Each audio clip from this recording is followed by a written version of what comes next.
دیکھیں ڈاکٹر صاحب میرے پاس تو کوئی ایسا وہ نہیں ہے، یہ ساری وہی باتیں مارکیٹ میں جو آپ کے پاس بھی ہیں میرے پاس بھی ہیں باقی لوگ بھی باتیں کر رہے ہیں، کوئی ایسا میکنزم تو ہے نہیں کہ ہم اس سے کوئی انفارمیشن اسرٹین کر سکیں، لیکن یقیناً ان کی بہت کم سیٹیں تھیں، حکومت تو بنانا دور کی بات ہے، یہ شاید اپوزیشن کی بھی بڑی جماعت ہونا مشکل تھی، یہ سب کو پتہ ہے، آپ نے اپنے علاقوں میں ایریا میں خود الیکشن کنٹیسٹ کر رہا تھا، پی ٹی آئی نے ہمیں ہرایا ہے، لیکن کہیں بھی کوئی نظر نہیں آ رہی تھی، اور وہ پنجاب کے آپ کسی لاہور کے ایم این اے سے پوچھ لیں یا باقی جو اضلاع ان سے پوچھ لیں گے وہاں کیا حالت تھی، تو میرا خیال ہے کافی کم سیٹیں تھیں اس وقت پی ایم ایل این کے پاس اوریجنلی، اگر وہ کم سیٹیں تھی۔ اچھا سر یہ بتائیں موجودہ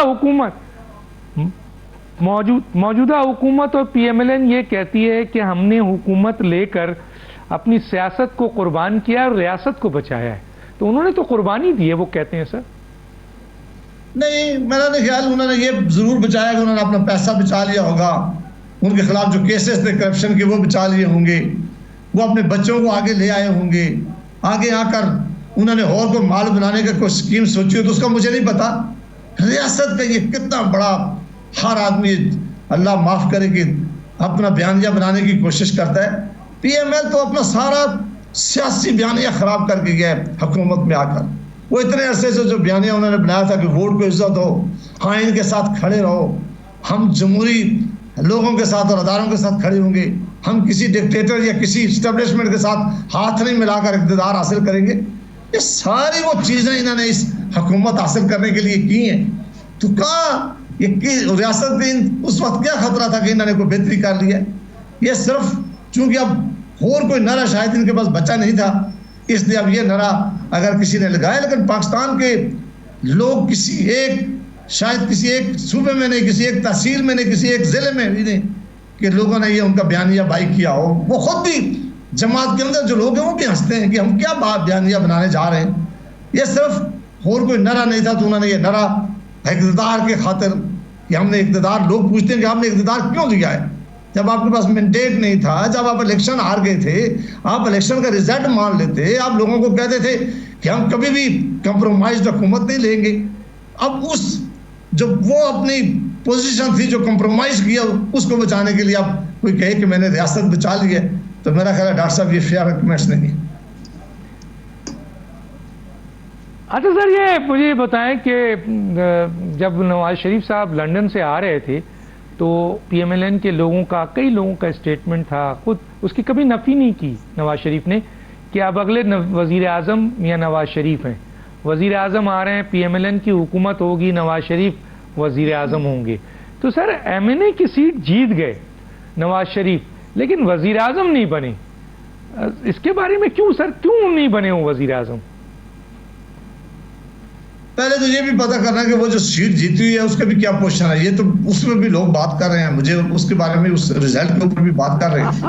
بہرحال یہ فیصلہ جماعت انہوں نے، میرا خیال ہے کہ یہ جو لوگوں نے اقتدار دینا تھا یہ فیصلہ انہوں نے کرنا تھا کہ کس کو ہم نے وزیر اعظم بنانا ہے، میرا خیال ہے اس وقت نہ جماعت سے پوچھا گیا ہے، نہ کسی لیڈر سے پوچھا گیا ہے، نہ کسی کو کہا گیا ہے، یہ بالکل جس طرح کیئر ٹیکر کا پرائم منسٹر، آپ کو پتہ ہے جب کیئر ٹیکر پرائم منسٹر کسی کو بناتے تو آخری وقت ایک میسج آتا ہے لیڈر آف ہاؤس اور لیڈر اپوزیشن کو کہ یہ نام جو ہے یہ جا کے فائنل کر لے، اسی طرح یہ نام بھی فائنل ہوئے ہیں کہ کس نے وزیر اعظم بنا ہے اور کس نے وزیر اعلیٰ بنا ہے، لہٰذا چوائس کسی کو نہیں دی گئی۔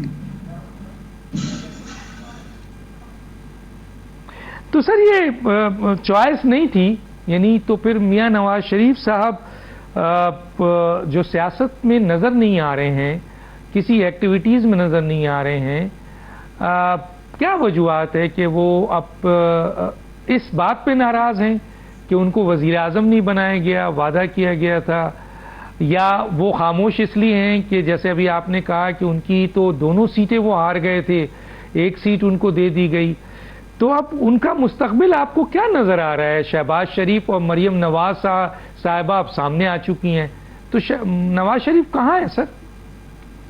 جی میرا تو کوئی رابطہ نہیں ہے، مجھے ایگزیکٹ نہیں پتا اس کیا صورتحال ہے، لیکن مجھے یہ جو نظر آ رہا ہے وہ یہ نظر آ رہا ہے کہ چونکہ مسلم لیگ نے اپنا بڑا نقصان کر لیا تھا، مسلم لیگ پی ڈی ایم کی حکومت بننے سے پہلے پاکستان کی بہت بڑی سیاسی جماعت تھی، ان کے پاس ایک بیانیہ تھا، وہ جو بات کرتے تھے پاکستان کے لوگ اس کو سنتے تھے. بدقسمتی سے انہوں نے اقتدار حاصل کرنے کے لیے، اپنے بچوں کو آگے لانے کے لیے، اپنے کیسز کو معاف کروانے کے لیے ساری وہ جو کریڈیبلٹی تھی جماعت کی وہ قربان کر دی گئی ہے. جو جماعت کا نظریہ تھا اس کو قربان کر دیا گیا ہے. جس جماعت نے نیریٹو بنایا تھا وہ صرف اقتدار کے لیے قربان کر لیا گیا ہے. اور پہلے ظاہر ہے ایک کمپرومائز کے ذریعے آپ کو پتا ہے کہ واپسی ہوتی ہے، اس میں بھی کچھ ضرور کنڈیشن ہوئی گی، مجھے پتہ نہیں اس باتوں کا، لیکن بہرحال یہاں جب الیکشن لائے گئے تو یہی ظاہر بتایا گیا تھا پی ایم ایل این کو کہ آپ الیکشن جیتیں گے، آپ 2/3 میجارٹی سے جیتیں گے، آپ کی اکثریت ہوگی. ہم اور الیکشن پاکستان میں آپ جانتے ہیں کہ کس طرح، لیکن اس کے باوجود یہ ساری چیزیں کرنے کے باوجود بھی بدقسمتی سے یا خوش قسمتی کہیں کہ پاکستان کے لوگوں نے وہ ووٹ کسی اور جماعت کو دیا ہے، وہ ان کے ساتھ نہیں کھڑے ہو سکے. اس کے بعد پھر یہی ہونا تھا. اور اب تو نہ ہمارے پاس کوئی بیانیہ ہے، نہ نظریہ ہے، نہ کوئی بات ہے جو ہم عوام میں جا کے کر سکیں. تو ظاہر ہے جہاں بھی کوئی ہے یا وہ اقتدار میں بیٹھا ہوا ہے وہ بھی چھپ کے، یا جو گھر میں بھی بیٹھا ہوا ہے وہ بھی آرام کر رہے ہیں. اچھا سر، یہ پی ایم ایل این ایک بڑی تنظیمی جماعت تھی، لیکن اب دیکھنے کو آ رہا ہے کہ ان کے اندر بڑے گروپس بن گئے ہیں اور بہت سارے ایسے ساتھی جو ہیں جو ناراض بھی ہیں. اب جیسے جناب چودھری نثار کے نکلنے کے بعد شاہد خاقان صاحب نے بھی چھوڑ دیا، مفتاح اسماعیل نے بھی چھوڑ دیا، اقبال جھگڑا، مہتاب عباسی، ڈاکٹر آصف کرمانی نے بھی چھوڑ دیا، دانیال عزیز بھی الگ ہو گئے، آپ بھی الگ ہو گئے. کہتے ہیں بہت بڑی تعداد پی ایم ایل این کو چھوڑ چکی ہے یا ان سے ناراض ہو کے الگ بیٹھ گئی ہے. تو اس کی وجوہات کیا ہیں سر؟ ڈاکٹر صاحب وجہ بڑی سادہ ہے، اس وجہ پہ ضرور بات کرنی چاہیے. یہ جو اب سیاسی جماعتیں ہو گئی ہیں، اب جماعتیں نہیں، لمیٹڈ کمپنیز بن گئی ہیں. وہ کہتے ہیں جو اس کے ٹاپ آفیسرز ہیں اس کمپنی کے وہ تو ہم اپنے گھر میں رکھیں گے، میں، میرا بھائی، میرا بیٹا، میرا داماد، میرا چاچا، ہم اپنے پاس جو بھی جماعتیں. اور اس کے بعد جماعتوں کے اندر جو نوکری کرنے کے لیے تیار ہیں، جس کو ہم کوئی ایم این اے کا ٹکٹ دے دیں، اس کو کوئی چھوٹی موٹی منسٹری دے دیں، لیکن اس کے لیے شرط یہ ہے کہ وہ ہم سے کبھی سوال نہیں پوچھے گا، وہ کبھی پارٹی کے نظریے کے بارے میں بات نہیں کرے گا، وہ کبھی ہمیں ایڈوائز نہیں کرے گا. اس طرح جس طرح ایک لمیٹڈ کمپنیز کے اندر لوگ مختلف لوگ آتے ہیں، وہ جوائن کر لیتے ہیں، اپنی سروسز دیتے ہیں اور وہ اپنے کچھ فائدے لے لیتے ہیں. اب سیاسی جماعتوں میں یہ ہو گیا بدقسمتی سے، نہ کوئی میٹنگز ہے، نہ کوئی نظریہ ہے جماعتوں کا. آپ ڈاکٹر صاحب صرف یہ کہہ لیں کہ پاکستان پیپلز پارٹی اور مسلم لیگ نون کی لیڈرشپ ایک دوسرے کے بارے میں کیا کہا کرتی تھی. کاش ان کی تقریریں ان کو چلا دے کہ ایک دوسرے کے بارے میں کیا کہتے تھے، کیا کیا الزام ایک دوسرے کے بارے میں یہ دونوں لیڈرشپ اپنے پہ لگایا کرتی تھی. لیکن اشارہ ہوا اقتدار کے لیے، کوئی انہوں نے دیکھا بھی نہیں ہے، انہوں نے اتنی بھی شرف فیل محسوس نہیں کی کہ ہم ایک دوسرے کے بارے میں کل کیا باتیں کیا کرتے تھے، کیا الزام لگاتے تھے. کم از کم ان الزام کے اوپر دونوں جماعتوں کی لیڈرشپ معافی مانگ لیتی قوم سے کہ ہم جو الزام لگا رہے تھے وہ ہم نے غلطی کی، ہم غلط کیے. وہ معافی بھی نہیں مانگی، صرف اقتدار کی خاطر، اپنے بچوں کو آگے لانے کی خاطر، اپنے کیسز کی معافی کرانے کی خاطر کس طرح ہاتھ باندھ کر پھر کھڑے ہو گئے. اور جب اشارہ ہوا کہ یہ پوزیشن آپ لے لے تو انہوں نے لے لی. تو شاید اس ماحول میں غیرت مند اور عزت مند لوگوں کے لیے بڑا کم موقع رہ گیا کہ وہ جماعتوں میں کام کر سکیں. وہ جماعتوں کے اندر ظاہر رائے اختلاف آپ کر نہیں سکتے، آپ سے میٹنگ کوئی ہوتی نہیں ہے، مشاورت کر نہیں سکتے. صرف اب ڈاکٹر صاحب نوکری رہ گئی ہے. جو نوکری کر سکتا ہے وہ جماعتوں میں رہے گا، جو نوکری نہیں کر سکے اس کے لیے مشکل ہے جماعتوں میں کام کرنا. بڑی بات. اچھا سر مجھے یہ بتائیں، ہزارہ تو پی ایم ایل این کا ایک بڑا تگڑا علاقہ رہا، خاص طور پہ ان کے داماد کا بھی سلسلہ تھا، آپ لوگ بھی وہاں موجود تھے. نواز شریف وہاں سے الیکشن لڑتے بھی رہے ہیں اور اس دفعہ وہ بری طریقے سے وہاں ہار گئے لاہور سے، بقول آپ کے اور دوسرے لوگوں کی. بھائی وہ سیٹ بھی ہاری ہوئی تھی، ان کو جتائی گئی.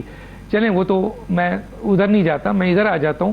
کیا وجوہات ہے سر کہ ایسے مضبوط گڑھ سے نواز شریف کو ووٹ نہیں پڑا؟ اس کو ڈاکٹر صاحب میں نے لاہور کی سیٹ کے بارے میں نہیں کہا، میں نے کہا کہ لاہور کی سیٹ میں لوگ بات کرتے ہیں، میں نے اپنا نہیں کہا، میں نے کہا وہ کلیم کرتے ہیں. تو میرے پاس تو اس کی کوئی انفارمیشن نہیں، میں اس پر بات نہیں کی.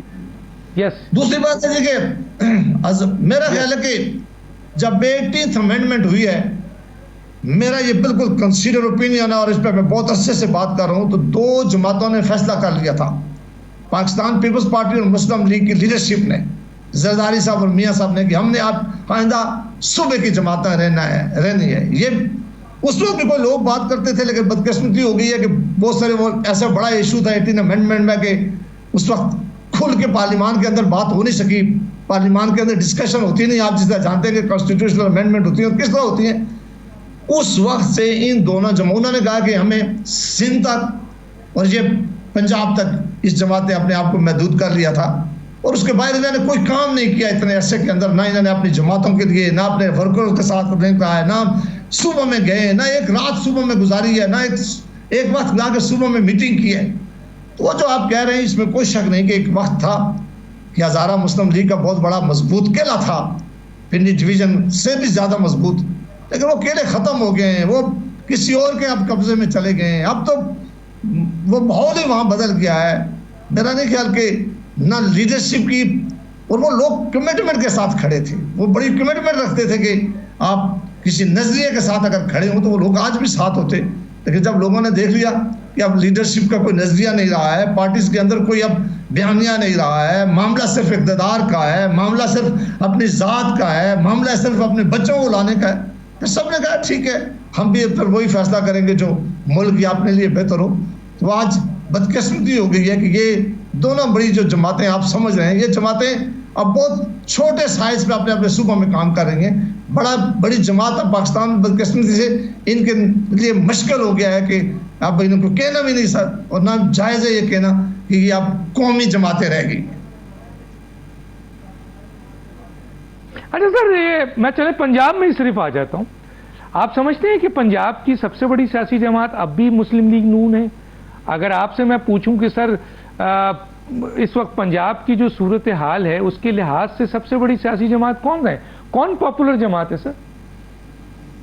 دیکھیں, یہ جو پچھلے الیکشن تھے اس میں مسلم لیگ کے لیے بہت اچھے حالات تھے, اسٹیبلشمنٹ اس کے ساتھ تھی, عدالتیں ان کے ساتھ تھی, پوری طاقت کے ساتھ کوشش کی جا رہی تھی کہ اس کو جتائیں. لیکن الیکشن کے رزلٹ نے ثابت کر دیا کہ نہیں, اب وہ پنجاب کی پاپولر جماعت نہیں رہی ہے, اب وہ پنجاب میں اس کا وہ ووٹ بینک نہیں رہا. وہ پنجاب نے لوگوں نے اب فیصلہ اس کے پی ٹی آئی کے حق میں کر دیا ہے, ان کے لوگوں کو انہوں نے جتایا ہے. اور آج پاکستان کے لگتا ہے کہ اس وقت پاکستان یہ ہماری مسلم لیگ کے لیے بہت مشکل ہے کہ وہ جو جیتے ابھی کچھ الیکشن پہلے جو اصل سیٹیں جیتی تھی انہوں نے, میں وہی نہیں بات کرتا جو آپ فارم 47 کے ذریعے آپ حکومت بنی ہے, جو لوگ کہتے ہیں اصل سیٹیں تھی وہ بھی بچانا مشکل ہو گئی ہے. کیونکہ پنجاب کے لوگ کسی نظریے کے ساتھ تو شاید کھڑے ہو جاتے. اس وقت جو آپ بات کر رہے تھے وہ بڑی پاپولر بات تھی پنجاب میں. آپ دیکھیں گے جب عمران خان صاحب کی حکومت تھی, پنجاب کے سارے by election P T I نہیں جیتی, اس وقت پی ٹی آئی کی حکومت صوبے میں بھی تھی, سارے مسلم لیگ جیتی تھی. اس لیے کہ وہ سمجھتے تھے کہ اب مسلم لیگ کسی نظریے کے ساتھ کھڑی ہوگی, مسلم لیگ ووٹ کو عزت کے ساتھ کھڑی ہوگی, مسلم لیگ آئین کے ساتھ کھڑی ہوگی, مسلم لیگ جمہوریت کے ساتھ کھڑی ہوگی. کہ جب انہیں دیکھا کہ نہیں, انہوں نے تو صرف اقتدار کے لیے اپنا سب کچھ قربان کرنا ہے, تو میرا نہیں خیال کہ آج وہ کسی بھی صوبے کی پاپولر جماعت رہی ہے. یہ میرا ذاتی خیال ہے. اچھا سر, یہ آپ کا خیال ہے. بہرحال ایک تو مجھے سر یہ بتائیے کہ نواز شریف کا مستقبل آپ کیا دیکھ رہے ہیں شہباز شریف کی موجودگی میں اور مریم نواز صاحبہ کی موجودگی میں, کیونکہ یہ دونوں فرنٹ پہ ہیں اور ان کے بڑے اچھے ریلیشنز بھی ہیں اسٹیبلشمنٹ کے ساتھ, اور پی ایم ایل این کی بہت بڑی تعداد جو ایسے لوگوں کی جو کہ آپ کے کابینہ میں ہیں وہ بھی ان کے ساتھ کھڑے ہیں. تو نواز شریف کا مستقبل کیا نظر آتا ہے سر آپ؟ دیکھیں ڈاکٹر صاحب, مستقبل تو میرا صرف اللہ جانتا ہے, میرے اللہ کو پتہ ہوتا ہے ہم کون ہوتے ہیں جو مستقبل کے بارے میں رائے دے سکیں. لیکن میں اتنا ضرور کہہ سکتا ہوں کہ یہ بہت مشکل ہوگا ان کے لیے وہ گراؤنڈ حاصل کرنا جو پہلے ان کے پاس تھا. کیونکہ اب چیزیں بدل گئی ہیں, بہت زیادہ نوجوان ووٹر آ گیا ہے, بہت زیادہ نوجوان اکثریت میں اس وقت سیاسی معاملات پر نظر رکھے ہوئے ہیں. اگر آپ کا کوئی نظریہ نہ ہو, اگر آپ کے پاس کوئی بیانیہ نہ ہو, اگر آپ صرف اقتدار کی جنگ لڑ رہے ہوں اور صرف اپنی ذات کی جنگ لڑ رہے ہوں, پھر آپ وہ پوزیشن حاصل کرنا تاریخ یہی بتاتی ہے کہ بہت مشکل ہوتا ہے. تو میری نظر میں مستقبل سب کا کوئی بہت روشن آج کے دن میں نظر نہیں آ رہا. بہرحال اللہ جانتا ہے کہ آنے والے الیکشن میں پنجاب کی عوام یا پاکستان کی عوام کیا فیصلہ کرتے ہیں. اچھا سر، اس وقت تو جو ہم دیکھتے ہیں مریم نواز صاحبہ کافی سامنے آ رہی ہیں، مختلف اشتہارات کے ذریعے بھی، کام کے ذریعے بھی، بہت سارے انہوں نے پروجیکٹس کے اوپر کام کیا ہے. لوگوں کا خیال ہے، بہت سارے لوگ کہہ رہے ہیں کہ جناب مریم نواز صاحبہ نے پنجاب میں بہت کام کر دیا ہے صرف 1 سال کے عرصے میں. تو سر اس کا آپ کو نظر آئے گا نیکسٹ الیکشن جب بھی ہوتا ہے، مریم نواز صاحبہ جو یہ کر رہی ہیں، کیا ووٹرز اس طرف جائے گا، مریم کو ووٹ دے گا، یا وہ ووٹ اسی طرف رہے گا جو پہلے تھا؟ میرا نہیں خیال ہے. تو یہ کام جو ہے وہ سارے نمائشی کام ہیں.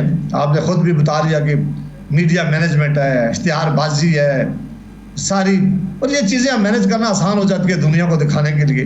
اور ایک بہت بڑا بجٹ جو ہے آپ روز دیکھتے بڑے بڑے اخباروں میں اور ٹی وی میں اشتہار چلانا شروع کر دیں. تو نہیں، اس سے ضروری نہیں کہ صوبے میں بھی بہت بڑی ترقی ہو رہی ہو، صوبے میں لوگوں کی زندگیوں میں کوئی بہت بڑی تبدیلی آ رہی ہو. اور میرا اپنا خیال ہے کہ میں صرف اتنا آپ کو بتا دوں کہ جب ایک کوئی بڑی سیاسی جماعت، اور اس کے میں کئی مثالیں دے سکتا ہوں، آپ کے پاس وقت نہیں ہے، کہ اگر وہ ایک دفعہ ایک اپنا گراؤنڈ کھو جائے، اگر ان کی پوزیشن کمزور ہو جائے، تو پھر انہیں بڑا وقت لگتا ہے واپس آنے میں. آپ کو یاد ہوگا کہ ایک وقت پاکستان پیپلز پارٹی بہت بڑی جماعت ہوا کرتی تھی پنجاب کے اندر، بہت بڑی ان کی اکثریت تھی. 88 میں محترمہ بے نظیر بھٹو صاحب نے فیصلہ کیا کہ میں لاہور میں آ کر اتروں گی، اور بہت بڑی جماعت تھی. پھر ایک وقت آیا کہ ان کی جماعت کی پوزیشن بڑی کمزور ہو گئی ہے، اور مسلم لیگ اور میاں صاحب کے پاس یہ ساری پوزیشن آ گئی ہے. اب یہ لگتا ہے کہ یہ گراؤنڈ کسی اور کی طرف چلا گیا ہے، یہ بڑا وقت لگے گا اسے واپس آنے. اچھا سر، 2 سوال ہے، جلدی سے پوچھوں گا. حمزہ شہباز صاحب کی سیاست بھی نظر نہیں آ رہی ہے، ایسا کیوں سر؟ میرا خود بھی ان سے کوئی رابطہ نہیں ہوا جی، بڑا عرصہ ہو گیا. میں جانتا نہیں کہ اندرونی کیا سچویشن ہے، لیکن ظاہر ہے ان کے پاس کوئی سکوپ ہی نہیں رہا، کوئی پوزیشن ہی نہیں رہی. یہاں چونکہ تقسیم ہو گیا ہے، اور یہ خاندان نے تقسیم کر لیا ہے کہ وزیر اعظم شہباز شریف صاحب ہوں گے اور چیف منسٹر صاحبہ مریم صاحبہ چیف منسٹر ہوں گی، اور یہ گھر بیٹھ کے وہ فیصلہ کرتے ہیں. یہ جماعت کا فیصلہ نہیں ہوتا یا کوئی اور فیصلہ کرتا ہے. تو میرا خیال ہے حمزہ صاحب کے لیے کوئی پوزیشن بھی باقی نہیں بچی. انہوں نے بھی بہتر سمجھا ہوگا ہماری طرح کہ گھر میں بیٹھے. اچھا سر، یہ چیز تو اب کلیئر نظر آ رہی ہے کہ مریم کیونکہ اب وزیر اعلیٰ بھی بن چکی ہیں، اپنی کارکردگی بھی دکھا رہی ہیں، سیاسی طور پر نواز شریف کی غیر موجودگی میں انہوں نے بڑے بڑے جلسے بھی کیے ہیں. تو اگلی جو پی ایم ایل این کی لیڈرشپ ہے اور قیادت ہے ایز اے قائد، وہ مریم کی طرف جاتے ہوئے نظر آ رہی ہے سر؟ بالکل 1 منٹ ہے سر میرے پاس. میرا نہیں خیال کہ جی، میرا خیال ہے کہ اب آنے والے الیکشن میں دیکھیں گے کہ بہت ساری تبدیلیاں آپ کو نظر آئیں گی. کوئی الیکشن سے پہلے اور کوئی بات، کوئی لوگ مشکل سے صرف جڑے ہوئے ہیں، وقت کا انتظار کر رہے ہیں. اچھا سر، یہ حکومت اپنی مدت پوری کر پائے گی، یا آپ کو بیچ میں کوئی الیکشن یا کوئی ایسی سچویشن نظر آ رہی ہے کہ کوئی ایسی حکومت بن جائے، نئی حکومت، کوئی قومی حکومت ٹائپ کی، یہ اپنا ٹینیور مکمل کرتی ہوئی نظر آ رہی ہے سر؟ پاکستان بڑا 30 سیکنڈ سر. پاکستان بڑا دلچسپ ملک ہے جی. یہاں رات کو آدمی سوچتا ہے تو صبح کچھ اور ہوتا ہے. یہاں حکومتوں نے ٹینیور مکمل کرنے کی تاریخ بڑی مشکل رہی ہے، اور یہ تو ویسے بھی کسی اور کی بیساکھیوں پہ کھڑی ہے. کسی وقت بھی، کسی دن بھی، کسی مہینے بھی کچھ بھی ہو سکتا ہے. بہت شکریہ سینیٹر جاوید عباسی صاحب، بہت شکریہ. وقت کی کمی رہی ورنہ کسی وقت ڈیٹیل میں بات کرتے. ناظرین، یہ تھا ہمارا پہلا سیگمنٹ جس میں سینیٹر جاوید عباسی صاحب سینئر سیاستدان تھے. آپ نے ان کی گفتگو سنی، بڑی کھل کے گفتگو انہوں نے کی. اور اب ہم ایک بریک میں جائیں گے، اور بریک کے بعد سیگمنٹ کے لیے آئیں گے. ایک چھوٹا سا بریک ناظرین.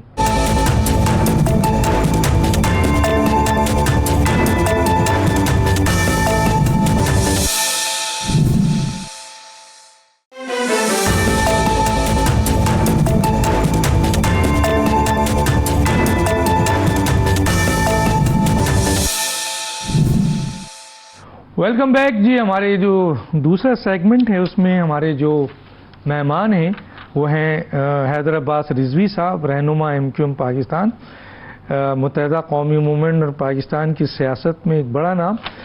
جی حیدر عباس رضوی صاحب، سب سے پہلا سوال تو میرا یہی ہے آپ سے. ظاہر ہے یہ 25 منٹ کا ایک سیگمنٹ ہے، میں چاہوں گا ذرا تیز چلوں کہ MQM پاکستان ابھی تک اپنا تنظیمی ڈھانچہ جو ہے وہ اس کا اعلان کرنے میں تاخیر ہو رہی ہے؟ آخر اس کی کیا وجوہات ہیں؟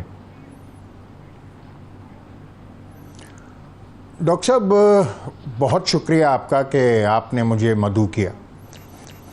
جیسا کہ آپ جانتے ہیں کہ ایک صورتحال کے بعد جب بنیادی طور پر 3 دھڑوں کا انضمام ہوا، یعنی متحدہ قومی موومنٹ میں جب پی ایس پی اور جو ڈاکٹر فاروق ستار جنہوں نے اپنا ایک چھوٹا گروپ بنایا تھا اس کا انضمام ہوا، تو ظاہر ہے کہ یہ ایک کوئی بہت سہل کام نہیں تھا، اور آہستہ آہستہ اس کو اپنی ان تمام چیزوں کو مکمل کرنا تھا کہ جو حتمی طور پر ہو جانی چاہیے تھیں.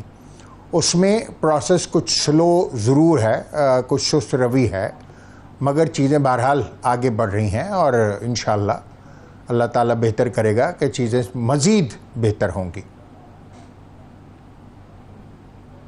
اچھا سر، یہ 3 گروپ کا آپ نے وہ کہا کہ جی یہ ملے ہیں.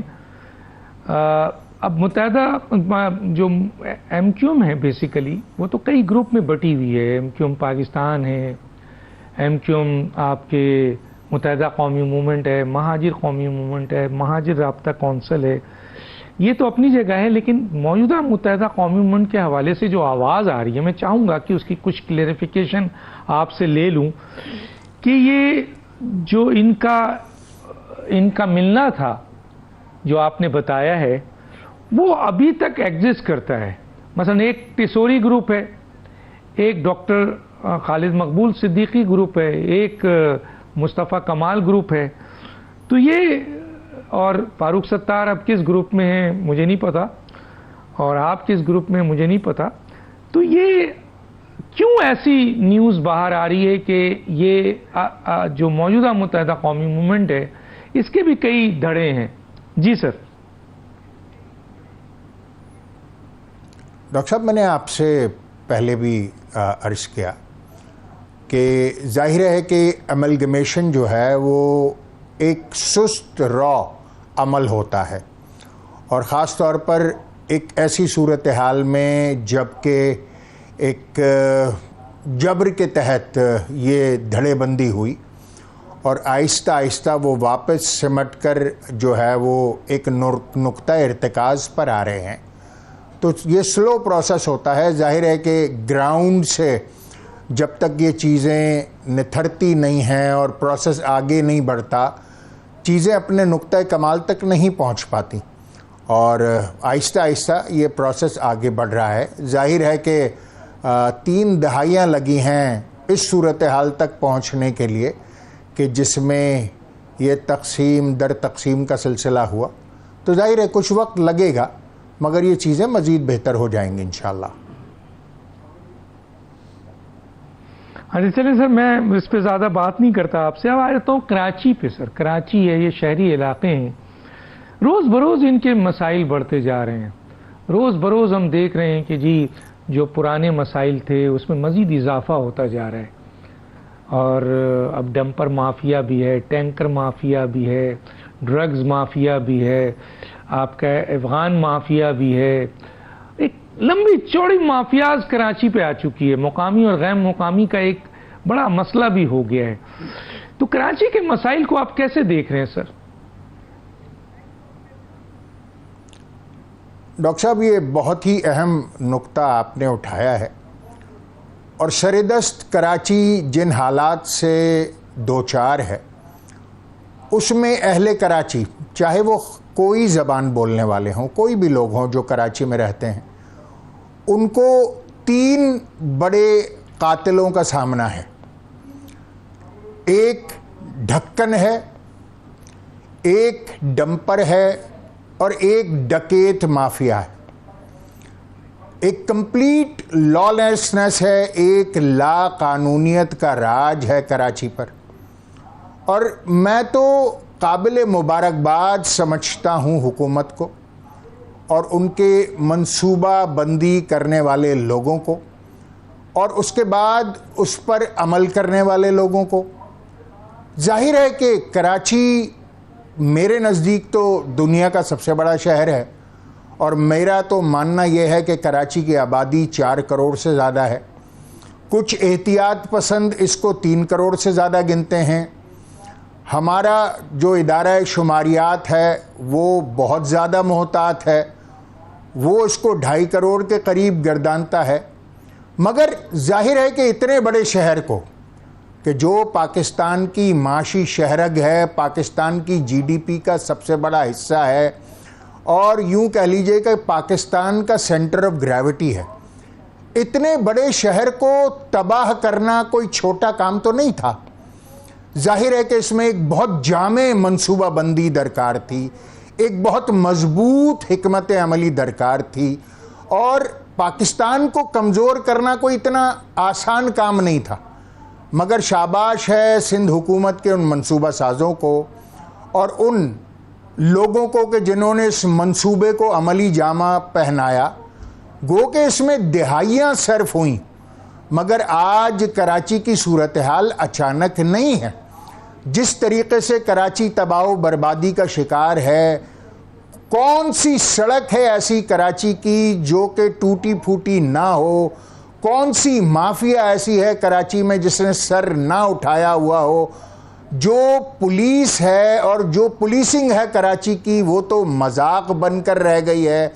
کہیں کوئی کنٹرول دکھائی نہیں دیتا. ٹریفک کی روانی ایک ہی شاہراہ پر 2 سمتوں بلکہ 3 اور 4 سمتوں پر چلتا ہوا ٹریفک. کوئی سڑک سلامت نہیں ہے. برباد شہر کی صورتحال ہے. انفراسٹرکچر برباد ہے. کراچی پر کوئی ایک دھیلا خرچ کرنے کو تیار نہیں ہے. یعنی کراچی کے پڑوس میں جو سب سے بڑا دوسرا شہر ہے وہ ممبئی ہے، اور اس کا جو بلدیاتی بجٹ ہے وہ 1100 ہندوستانی ارب روپے ہے. 1100 ہندوستانی ارب، یعنی اگر اس کو 3 سے ملٹیپلائی کر لیا جائے تو وہ پاکستانی روپے میں اس کی قدر بنتی ہے. جبکہ کراچی کا بلدیاتی بجٹ 65 ارب روپے ہے، یعنی اونٹ کے منہ میں زیرہ. اب اگر کوئی کراچی کے اوپر سالانہ 65 ارب روپے خرچ کر کے، جس میں ایک خطیر رقم جو ہے وہ کراچی بلدیات کے ملازمین کی تنخواہوں پر اٹھتی ہے، تو پھر آپ کراچی کا نوحہ کس طرح بیان کریں گے؟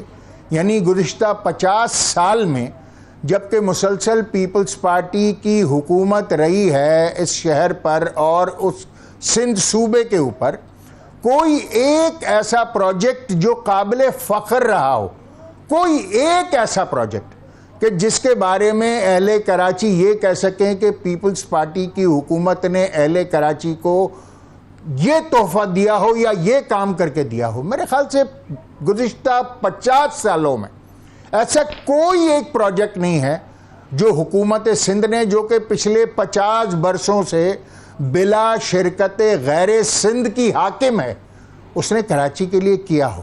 ایک زمانہ تھا کہ جب اختیار ایم کیو ایم کے پاس تھا، شاید وہی آخری زمانہ تھا 2005 سے لے کر 2009 تک کہ جب کہ کراچی ڈیولپ ہوا تھا، کراچی کی ایک شکل دکھائی دینے لگی تھی اور کراچی تیزی سے ترقی کر رہا تھا. مگر اس کے بعد دنیا نے آج یہ دیکھا کہ منشیات کے عادی لوگ کراچی کے انفراسٹرکچر سے لوہا کھود کر نکال کر لے جا رہے ہیں اور اس کو سر عام فروخت کر کے منشیات خرید رہے ہیں، مگر ان کو روکنے والا کوئی نہیں ہے. کراچی میں روز کی بنیاد پر کئی 100 جرائم جو اسٹریٹ کرائم کے زمرے میں آتے ہیں وہ ہو رہے ہیں. کراچی میں تاجر دن دہاڑے اغوا کیے جا رہے ہیں، صنعت کاروں کو مسلسل دھمکیاں دی جاتی ہیں، کاروبار برباد ہو رہے ہیں، انفراسٹرکچر تباہ ہو گیا ہے. اہل کراچی ذہنی مریض بنتے جا رہے ہیں. یعنی اب تو گیس نہیں، پانی نہیں، بجلی نہیں، گیس نہیں ہے، پانی نہیں ہے، بجلی نہیں ہے، لوگ گھر سے نکلتے ہوئے پریشان ہوتے ہیں. ڈاکٹر صاحب جینے کا حق نہیں ہے. سب سے بڑے شہر کی صورتحال ہے بھائی، ہر طرف. ووٹ تو آپ کو ڈالتے ہیں نا، وہ تو یہ سوچ کے ووٹ ڈالتے ہیں کراچی والے 250 سے زیادہ لوگ متحدہ قومی موومنٹ ان کو پروٹیکٹ کرے گی. ڈاکٹر صاحب اس چیز کو سمجھنے کی ضرورت ہے کہ آپ نے بیک زبان کہہ دیا کہ ایم کیو ایم حکومت کا حصہ ہے. 2008 سے لے کر آج تک اگر میں اسپیسیفک بات کروں تو 17 برس، اور اگر عمومی بات کروں تو گزشتہ 2 دہائیوں سے سندھ میں ایم کیو ایم حکومت کا حصہ نہیں ہے، اور اب تو بلدیاتی اداروں پر بھی تصرف حکومت سندھ کے نمائندہ لوگوں کا ہے. پہلے تو یہ کہا جاتا تھا کھلے عام کہ کراچی کے میئر کو اختیارات اور وسائل اس لیے نہیں دیے جاتے کہ کراچی کا میئر ایم کیو ایم کا ہوتا ہے، مگر آج کراچی یا حیدرآباد سے میئر ایم کیو ایم کا تو نہیں ہے، مگر وسائل آج بھی سندھ حکومت کراچی یا حیدرآباد کے میئر کو نہیں دے رہی. اگر وہ چاہتے تو ان کو اختیارات اور وسائل دے کر کراچی اور حیدرآباد کو ڈیولپ کرنے کی کوشش کرتے اور دنیا کو دکھاتے کہ ایم کیو ایم اس کو ڈیولپ کرنے میں ناکام رہی تھی، جبکہ ہم نے 4 چاند لگا دیے کراچی حیدرآباد کو. مگر ایسا کچھ نہیں ہوا. میں آپ سے بار بار یہ تکرار کے ساتھ کہہ رہا ہوں کہ ایک بڑی محکم منصوبہ بندی اور حکمت عملی کے ساتھ پاکستان کی centre of gravity Karachi G D P کے سب سے بڑے ذریعے کو بڑی حکمت عملی اور منظم سازش کے تحت برباد کیا جا رہا ہے. ہم تو صرف وفاق میں حکومت کے اتحادی ہیں جس کا جو گراؤنڈ لیول کے اوپر ایگزیکیوشن لیول کے اوپر گزشتہ 20 سال سے کوئی اختیار نہیں ہے. یہ سوال تو ڈاکٹر صاحب ان سے بنتا ہے جو گزشتہ 20 برسوں سے ایگزیکیوشن لیول پر حکومت سندھ اور اب بلدیات حیدرآباد اور کراچی میں نہ صرف مکمل تصرف رکھتے ہیں بلکہ این ایف سی سے کراچی اور حیدرآباد کے نام پر وسائل نہ صرف حاصل کر رہے ہیں مگر خرچ کہاں کر رہے ہیں یہ بالکل اندازہ نہیں ہو رہا. کراچی اور حیدرآباد بھی لاڑکانہ، شہداد پور، قمبر اور اس طرح کے تمام شہروں کے ساتھ ملتا جا رہا ہے. بلکہ مجھے یوں کہنے دیجئے کہ کراچی اور موئنجو داڑو میں اب کوئی فرق رہ نہیں گیا ہے، مگر آج بھی لوگ سوال ایم کیو ایم سے کر رہے ہیں. مجھے اس بات کی حیرت ہوتی ہے. یہاں میں روکوں گا ایک چھوٹا سا بریک، پھر واپس آتے ہیں.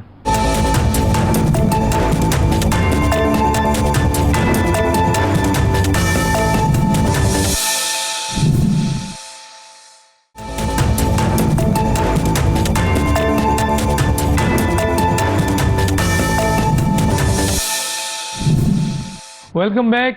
جی حیدرآباد رضوی صاحب، میرا سوال ہے حیدرت کیوں ہوتی ہے سر؟ آپ جب عوامی نمائندے ہیں، جب لوگوں کے پاس جاتے ہیں تو لوگ تو آپ کو دیکھیں گے نا. وہ یہ یا تو پھر یہ فیصلہ کریں وہ کل کراچی کے لوگ کہ آپ نہ مرکزی حکومت کا بنا سکتے ہیں نہ صوبائی حکومت بنا سکتے ہیں، اس لیے آپ کو جو ہے وہ ووٹ کیوں دیں؟ کیوں نہ ہم پی ایم ایل این کو دیں جو مرکزی حکومت بناتی ہے؟ بالکل درست فرما رہے ہیں. پورا کراچی ووٹ دے جو صوبائی لے لیا ہے ڈاکٹر صاحب، میں نے آپ کا نقطہ بالکل لے لیا ہے. پہلی بات کہ 2018 میں پورا کا پورا مینڈیٹ کراچی کا اٹھا کر پی ٹی آئی کو دے دیا گیا تھا. ڈاکٹر صاحب وزیر اعظم کراچی سے تھا، مگر سب سے زیادہ اجلت اس وزیر اعظم کو کراچی کی سیٹ چھوڑنے کی تھی. سب سے پہلے اگر کوئی سیٹ چھوڑی گئی کراچی کی چھوڑی گئی. اس کے بعد گورنر کراچی سے تھا، صدر پاکستان کراچی سے تھا. پی ٹی آئی کے دور میں وفاقی وزراء کی ایک فوج ظفر موج کراچی سے تھی. کیا ہوا ڈاکٹر صاحب؟ کتنا ڈیلیورنس ہو گئی؟ وزیر اعظم پاکستان تو ایک رات کراچی رک نہیں سکے. 164 ارب روپے کا ایک پیکج کراچی کے لیے اناؤنس ضرور ہوا، اس کی باز گشت ضرور سنائی دی، مگر کیا اس 164 ارب روپے میں سے 1 ارب روپیہ بھی کراچی کے اوپر خرچ ہوا؟ لوگوں نے کیا ہے ڈاکٹر صاحب. مینڈیٹ دوسری طرف دیا گیا ہے. نہیں آپ نے خود ہی سوال کا جواب نہیں آپ نے خود ہی سوال نہیں سر میں یہی پوائنٹ پہ آپ کو آتا ہوں. آپ کا چلیں آپ مکمل کریں. میں صرف اتنا کہہ رہا ہوں کہ ہمارا المیہ یہ ہے کہ جس کے پاس مینڈیٹ ہے اس کے پاس اختیار نہیں ہے, اور جس کے پاس اختیار ہے کراچی اس کو کبھی مینڈیٹ نہیں دیتا. یہی ہمارا المیہ ہے, یہی کراچی اور حیدرآباد کے مہاجروں کا المیہ ہے کہ جس طریقے سے ہمیں دیوار کے ساتھ لگایا جا رہا ہے وہ یہی ہے. اور اس کا نقصان صرف مہاجر اور کراچی اور حیدرآباد کے لوگوں کو نہیں ہو رہا بلکہ سارے پاکستان کو ہو رہا ہے. ڈاکٹر صاحب, کراچی اگر پھلتا پھولتا اور ترقی کرتا ہے تو پاکستان کی معیشت میں خوشگوار اضافہ ہوتا اور پاکستان مضبوط ہوتا ہے, اور اگر کراچی کمزور ہوتا ہے تو پاکستان کو کمزور کرنے کی کوشش کی جاتی ہے. دیکھنا یہ ہے کہ وہ کون لوگ ہیں سازش ہے آپ نے جو گزشتہ 50 برسوں سے اس شہر کو دیوار سے لگانے کی کوشش کر رہے ہیں. ٹھیک ہے, مجھے سر سوال آپ کے ہی سوال سے میں جواب دے رہا ہوں. دیکھیں آپ نے پی ٹی آئی کا بتایا اور پہلے ہی جملہ آپ کا یہ تھا کہ ایم کیو ایم کا مینڈیٹ چھین کر پی ٹی آئی کو دیا گیا ہے. تو سر عوام نے تو پی ٹی آئی کو ووٹ نہیں دیا آپ کہہ رہے ہیں جیسا آپ کا اسٹیٹمنٹ ہے, تو وہ کیوں کراچی کے لیے کام کریں گے؟ اسی طرح پیپلز پارٹی کو کئی سالوں سے کراچی سے وہی 3-4 سیٹیں وہ بھی اگر ان کے تو میرا سوال یہ ہے کہ سر کراچی کے اگر آپ کو لوگ ووٹ دیتے ہیں تو لوگ تو آپ سے امید رکھتے ہیں نا سر کہ آپ اس کے لیے نکلیں گے, آپ فائٹ کریں گے, آپ ان کی آواز بنیں گے, آپ مرکزی حکومت نہیں مجھے مکمل کرنے دیں. حیدرآبادی ویزا مجھے آپ تو یار صدر پاکستان پارٹی کو ووٹ دے دیتے ہیں, ایک دفعہ نہیں دیتے ہیں, ایک دفعہ نہیں دیتے ہیں آپ ایک دفعہ نہیں 2 دفعہ ووٹ دیتے ہیں پاکستان پیپلز پارٹی کے صدر آصف علی زرداری کو, حالانکہ آپ کو سب سے زیادہ شکایت پاکستان پیپلز پارٹی سے ہے لیکن ووٹ آپ دیتے ہیں. اچھا مرکزی حکومت کا آپ حصہ بن رہے ہیں اور ایک اور سیٹ بھی لے لی آپ نے ابھی وزارت کی, لیکن سر مجھے بتائیں آپ کو تو وزارت مل گئی, کراچی کی عوام جنہوں نے آپ کو مینڈیٹ دیا ہے دوبارہ دے دیا, ٹھیک ہے چھینا ہوا مینڈیٹ بھی چھین کر انہوں نے دوبارہ دے دیا, حالانکہ بلدیات کا مینڈیٹ چھینا گیا آپ سے, چلے مان لیتے ہیں ابھی آپ کو نہیں ہے, لیکن جو مینڈیٹ وہ آپ کو کراچی والے تو آپ کو دے رہے ہیں نا, ان کی امیدیں تو آپ سے ہیں نا, آپ ان کو کیا ڈیلیور کر رہے ہیں مجھے صرف اتنا بتا دیں سر. ڈاکٹر صاحب میں آپ نے ایک سوال میں کئی سوال کر لیے. آپ نے کہا کہ ایم کیو ایم نے آصف علی جلدی سر کیونکہ ٹائم کم ہے. جی میں آپ کو اب آپ اگر ایک ساتھ 3 سوال کریں گے دانش بھائی تو مجھے جواب دینے تو دیجئے. نہیں چھوٹے جواب دے دیجئے, میں نے آپ کو انٹرپٹ نہیں کیا, چھوٹے اچھا چلیے چھوٹے جواب لے لیجئے. کچھ تو ہوتے ہیں محبت میں جنوں کے آثار اور کچھ لوگ بھی دیوانہ بنا دیتے ہیں.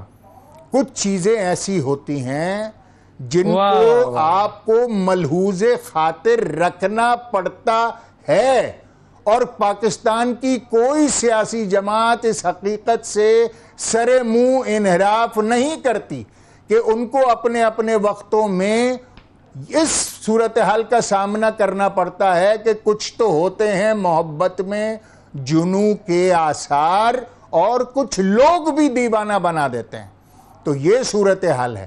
اور جہاں تک رہ گئی اپنی سی کوشش کی بات, باوجود محدود اختیارات کے ڈاکٹر خالد مقبول نے کراچی میں حیدرآباد میں جتنے یونیورسٹیز کے کھولنے کا آغاز کیا ہے, 8 سے 10 یونیورسٹیز بحیثیت وزیر تعلیم انہوں نے شروع کر دی ہیں. 8 سے 10 اس وقت پائپ لائن میں ہیں.